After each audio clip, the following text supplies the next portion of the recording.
Baik, bismillahirrahmanirrahim. Assalamualaikum warahmatullahi wabarakatuh. Kita lanjutkan pembahasan kita. Baik, kita masih di pembahasan tentang mukammilatu al-jumlataini. Mukammilatu al-jumlataini, kisim yang ketiga. Ya, mukammilatul jumlatain pelengkap dua jumlah, yaitu jumlah al-ismiyah dan al-jumlah al-fi'liyah. Kemudian pembahasan mukammilatul jumlatain ini kita bagi menjadi tiga kelompok: mansubat, majrurat, dan tawabi. Sekarang kita masih di mansubat, yaitu pembahasan tentang al-mafa'il al-khamsah. Bahwasanya maf'ul itu ada 5. Ya, al-maf'ul bih sudah kita ambil, al-maf'ul fi atau zaraf, al-maf'ul lahu, al-maf'ul ma'ah, dan sekarang yang terakhir al-maf'ul mutlak. Ya.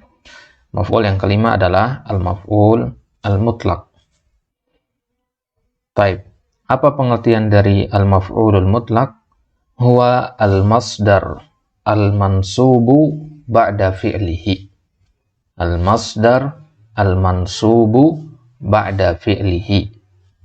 Masdar yang mansub setelah fi'ilnya. Apa maksudnya? Bahwasanya maf'ul mutlak itu hanya bisa berbentuk masdar. Beda dengan maf'ul-maf'ul yang lainnya. Kalau maf'ul yang lain lihat ismun, ya, isim. Berarti semua isim, masdar termasuk di situ. Maf'ul lahu juga ismun, ya. Begitu juga maf'ul yang lainnya. Bentuknya isim, ya, bebas gitu. Tapi kalau maf'ul mutlak dia hanya bisa berbentuk masdar saja. Dan dia mansub tentunya. Kenapa dia mansub? Karena dia termasuk salah satu dari al-mafa'il al-khamsah. Ya. Kemudian apa yang dimaksud dengan masdar itu sendiri? Pengertian masdar adalah at-tasrifus tsalitsu lil fi'il. Tasrif yang ketiga untuk fi'il. Contohnya doroba yadribu dorban. Nah, yang ketiga ini namanya masdar. Ya, tasrif yang pertama namanya fi'il madi, yadribu fi'il mudhari', dorban masdar. Gitu ya, kalau antum buka di kamus nanti, ya, tasrifnya seperti ini.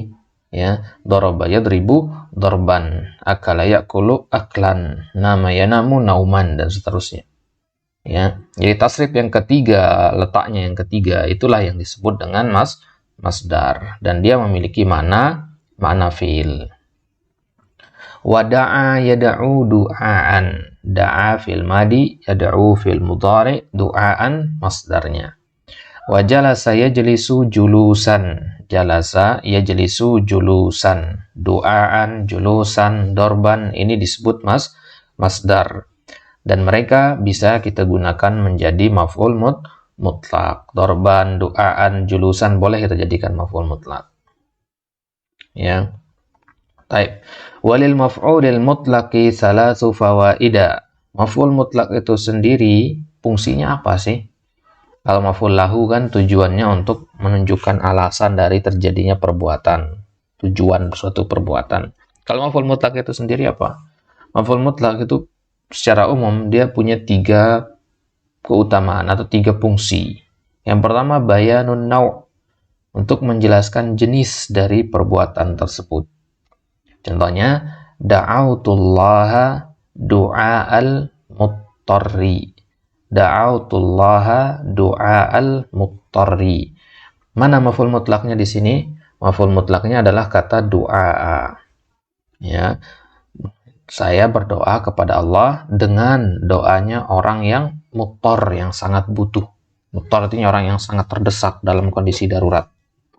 Ya, saking pentingnya isi doanya, dia berdoa seolah-olah dia sangat-sangat butuh sekali, ya, dalam seperti kondisi orang yang sangat terdesak sekali. Nah, ini fungsi maf'ul mutlak yang pertama. Ya. Kemudian mungkin antum bertanya, kenapa dinamakan mutlak? Ya.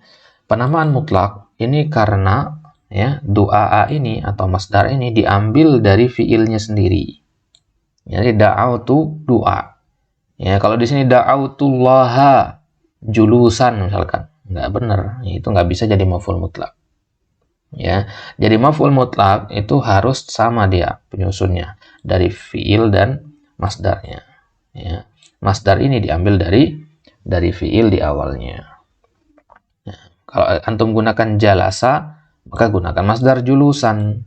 Kalau antum gunakan doroba, maka gunakan kata dorban. Gitu ya. Jadi harus sama antara fiil dan masdarnya. Itulah kenapa pengertiannya tadi al-masdarul mansub ba'da fi'lihi, setelah fiilnya. Nih ada fiilnya. Da'autu ini. Setelah fiilnya ada masdar du'a. Gitu ya. Dan dia harus mansub. Kalau dia marfu atau majrur, maka i'rabnya lain lagi nanti, bukan maf'ul mutlak lagi. Gitu ya. Taib. Itu fungsi dari maf'ul mutlak yang pertama, yaitu bayanun nau', untuk menjelaskan jenis. Kemudian yang kedua, bayanul adad, menjelaskan jumlah. Kalau yang tadi artinya pada autullah doa al-muttar, saya berdoa kepada Allah dengan doanya orang yang terdesak. Ini kan menjelaskan jenis ya, jenis doanya. Karena doa itu kan ada doa seolah-olah tidak sedang terdesak, doa biasa saja begitu kan. Kalau antum berdoa ketika waktu hujan, di doa-doa di waktu-waktu mustajab, ya, itu doa yang biasa saja, bukan doa al-muttar. Tapi ketika misalkan antum di tengah lautan, berada di tengah menggunakan perahu, ya, datang ombak besar, ya, angin kencang, ya, hujan dan sebagainya, maka di situ antum berdoa kepada Allah dengan doa al-muttar. Gitu ya. Doa al-muttar. Atau misalkan antum mengatakan, saya memukul teman saya dengan pukulan Mike Tyson misalkan, ya.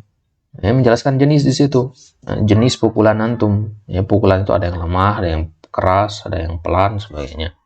Nah, kalau antum katakan saya pukul teman saya dengan pukulan Mike Tyson, berarti itu menjelaskan jenis pukulan antum adalah pukulan yang keras seperti petinju Mike Tyson.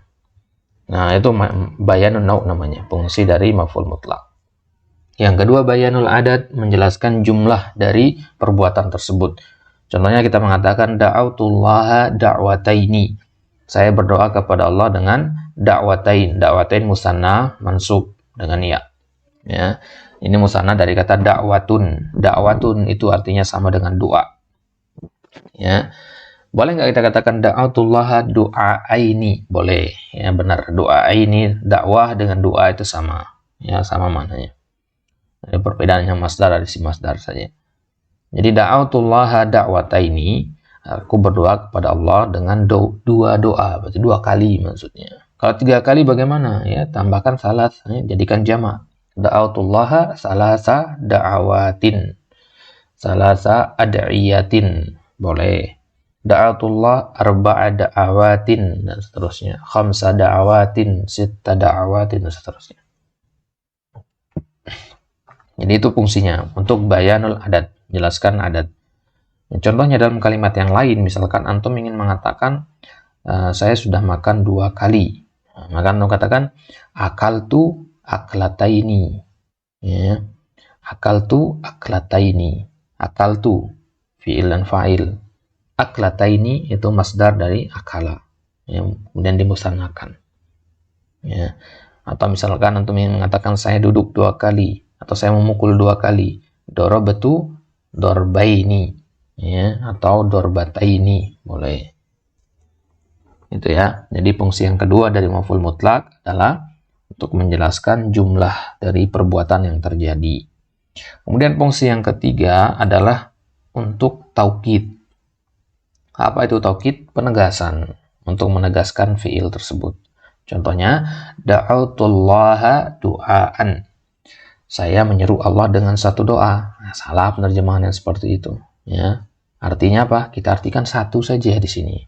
Da'autullaha du'aan. Du'aan yang nggak usah diartikan. Karena fungsinya di sini adalah taukid. Taukid artinya penegasan, ya. Berarti sangat artinya di situ. Da'autullaha du'aan. Saya sangat berdoa kepada Allah, sangat memohon kepada Allah. Nah, itu dia mananya. Ya, nggak usah kita artikan doaan di sini, itu karena itu taukid. Di sini antum bisa lihat bagaimana pentingnya memahami nahu untuk bisa menerjemahkan dengan tepat. Karena kalau antum artikan da'autullaha du'aan, saya berdoa kepada Allah dengan suatu doa, maknanya memang bisa diterima, tapi agak gimana ya, agak rancu begitu. Saya berdoa kepada Allah dengan suatu doa. Doa yang bagaimana? Kan masih butuh penjelasan lanjutan. Berarti memang bukan seperti itu mengartikannya di situ. Karena fungsinya di sini taukid, maka kita artikan dengan makna taukid, makna penegasan. Saya sungguh berdoa kepada Allah. Selesai. Ya, tanpa perlu diartikan semua. Begitu ya. Nah, sekarang pertanyaannya, bagaimana kita membedakan antara tiga faidah ini, tiga makna ini? Kapan dia bayanun nau, bayanul adat dan taukid ini? Ya, kalau bayanun nau biasanya dia bentuknya mudhaf-mudhafun ilaih. Perhatikan di sini, ya. Nah, ini mudhaf-mudhafun ilaih kan? Dua mudhaf, al-mudhar mudhafun ilaih. Itu untuk bayanu an-nau. Kalau bayanul adat, dia biasanya bentuknya pakai angka, ya. Da'wataini ini kan angka ya, angka 2 musanna, angka 3, angka 4 dan seterusnya. Maka dia pakai angka nanti.